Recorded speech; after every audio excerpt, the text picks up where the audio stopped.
Striking overnight, Canastota crush. Rome in ruins. Rome was devastated. Canastota's been hit hard. It's crazy. I've never seen such a thing. Shock after severe storms tore through central New York. I was very surprised at the damage. I was very surprised that there was a fatality. Blame for the deadly trail of destruction pointing toward a tornado. Damage like this doesn't come from, a small storm. Lost homes, lost roofs. Roofs ripped off, windows shattered, churches crumbled, and homes unrecognizable. Lost my roof of my house. It did everything. Look at my neighbor's house. It did everything. It was really, really brutal. Losses unlike anything our region has seen before. Obviously, we're living in central New York. There's always storms. There's always a tree down or something, but not like this. The storms may have passed, but the cleanup is only beginning. Romans are resilient. We're going to build back. Build back and build better. The morning news starts now. From WSYR TV Syracuse, the local station, you're watching the morning news. Good morning. It's 5:30. I'm Rachel Polanski. Ryan is anchoring from the field this morning where we are waking up to some of the most severe storm damage central New York has ever seen. Overnight, we've learned the village of Canastota and the city of Rome were hit hard by what were likely tornadoes. The National Weather Service will be in the region today to verify, but the damage is already done. One person dead, homes destroyed, and a city in shambles. As crews start to clean up in Oneida and Madison counties, we've got boots on the ground in one of the hardest hit areas. Ryan will join us live from Rome in just a moment. But first, Kate is in studio with what to expect as you step out the door this morning. Hey, Kate. Hey, good morning, everybody. Well, our weather today not quite as active as it was the last couple of days, thankfully, but we are not out of the woods just yet. We're taking a look at the radar right now, and things are fairly quiet in central New York. We have some showers out over Lake Ontario, but we do have one lightning bolt that just showed up just east of Buffalo. So we are watching the radar still very carefully today. But this map from the Storm Prediction Center shows you who has the best chance of seeing any strong to severe thunderstorms. And notice the map is just on the outskirts of central New York, but that does include areas like the Catskills and the southern tier and down in the Hudson Valley. Now, with that said, we are still at risk for seeing some of these storms. And yes, some of these could still produce some of these gusty winds and the heavy rain. We're not as hot as it was, though. We're only in the 70s and 80s, even though it's still very, very muggy. I'm going to have the complete timecast for you coming up in just a few minutes. Thank you, Kate. Those storms triggering a state of emergency as roads remain closed throughout the region and thousands are starting their day in the dark. Right now, over 20,000 National Grid customers are without power in Oneida County. As the sun starts to rise, utility crews are working to get the lights back on. To give us a better idea of the damage left behind, Ryan joins us from Rome. Good morning, Ryan.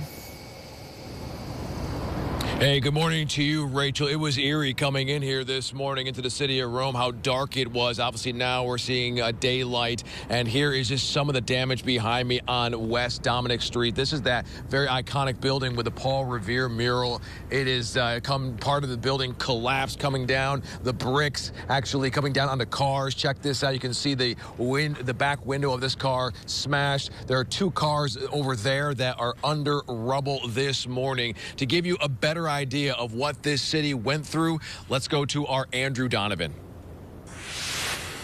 Around every corner, another discovery of damage. It looks like a war zone. The steeple of St. Mary's Church wiped off. A brick building with the beloved mural of Paul Revere crumbling onto cars.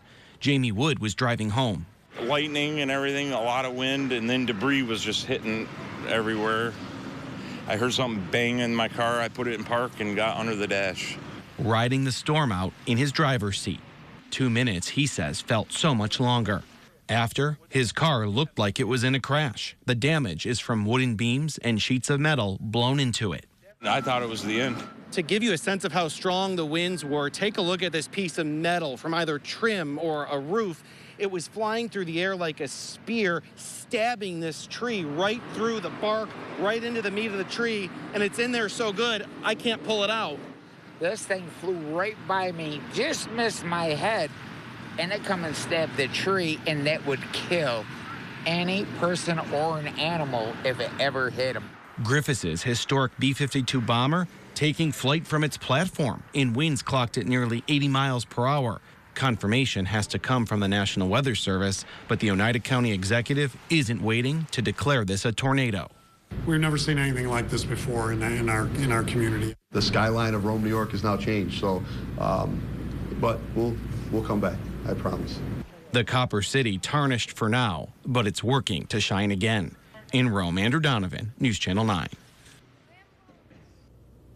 And here's another look at the debris there inside one of the iconic buildings here on West Dominic Street. Yeah, I got to tell you, after reporting in St. Louis for so many years, I've reported on several tornadoes. It certainly looks like tornado damage here in the city of Rome. Curfew has just been lifted here. Still a state of emergency. We are expecting an update from the county executive later this morning. It is amazing that nobody was seriously hurt here in Rome. Sadly, that was not the case in Canastota. There was one death. With more on that, let's go to Jeremy Skiba.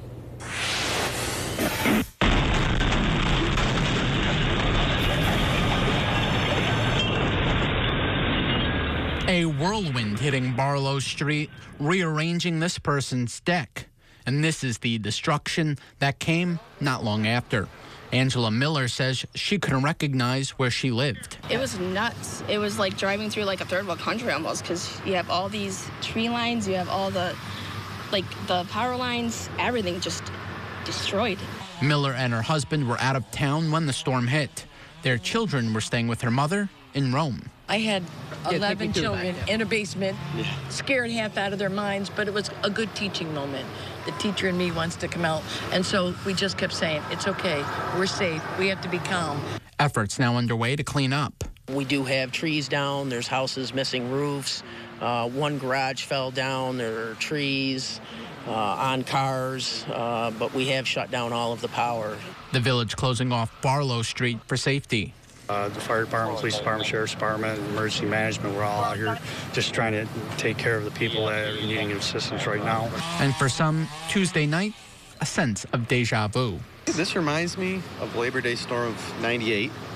I was a kid then, but I remember waking up that morning and we had a bunch of trees down. I was living in Oneida then, and I think this would be comparable to that. Fixing the damage piece by piece. In Canastota, Jeremy Skiba, News Channel 9. And again, speaking of piece by piece, the stuff behind me here, the rubble in Rome, incredible to see. Again, the county executive will have much more later this morning with a news conference. There is a shelter that has been open for people because, again, 20,000 people in Oneida County without power right now. That is the very latest. We'll obviously be here throughout the morning reporting. But for now, I'm Ryan Dean, News Channel 9. Okay, thank you, Ryan. We will be checking back with you all morning long. Back here in Onondaga County now, downed trees could prove problematic for your commute. As storms swept through the area, more branches were knocked into roadways, like here on Bear Road in the town of Clay. And overnight in the city of Syracuse, we've learned the Red Cross is helping 4 people after a tree damaged their home on Barrett Street, right around the corner from Fowler High School. Use extreme caution as you head out the door this morning. And storms were not to blame for all of the delays during your commute home last night. Syracuse police now asking for your help after a man was shot in his car on 690. Just before 7 o'clock last night, officers were called to a shooting on 690 East near the exit to the Teal Avenue. The cluster of officers causing the highway to shut down toward the tail end of the evening rush. At the scene, police found several shell casings and a man in his 20s who was shot in the arm. He was taken to upstate. If you saw what happened on your way home, give Syracuse police a call at 315-442-5222. Continuing with crime now this morning, we're learning the name of the woman who was killed in Oswego over the weekend. 38-year-old Rachel Allen of Baldwinsville was killed Saturday night just after 8:30. Officers were called to a home at West Schuyler Street for a welfare check after receiving a report that a woman was unconscious. When police got there, they found her dead. An autopsy by the Onondaga County Medical Examiner found the cause of Allen's death to be blunt force trauma. Police have since arrested 35-year-old Ricky Colon of Oswego. He's facing multiple charges, including second-degree murder and assault. Colon was arraigned Sunday, where he's being held at the Oswego County Jail without bail. Turning to a health alert now. Stock up on that bug spray. This morning, we're learning mosquitoes in Onondaga County have tested positive for a pair of viruses, the Jamestown Canyon virus and the Flanders virus. The Jamestown Canyon virus can be spread to people by infected mosquitoes, but there are no reports of that happening yet. The Flanders virus does not cause disease, but is known to be an early indicator of West Nile virus in mosquitoes.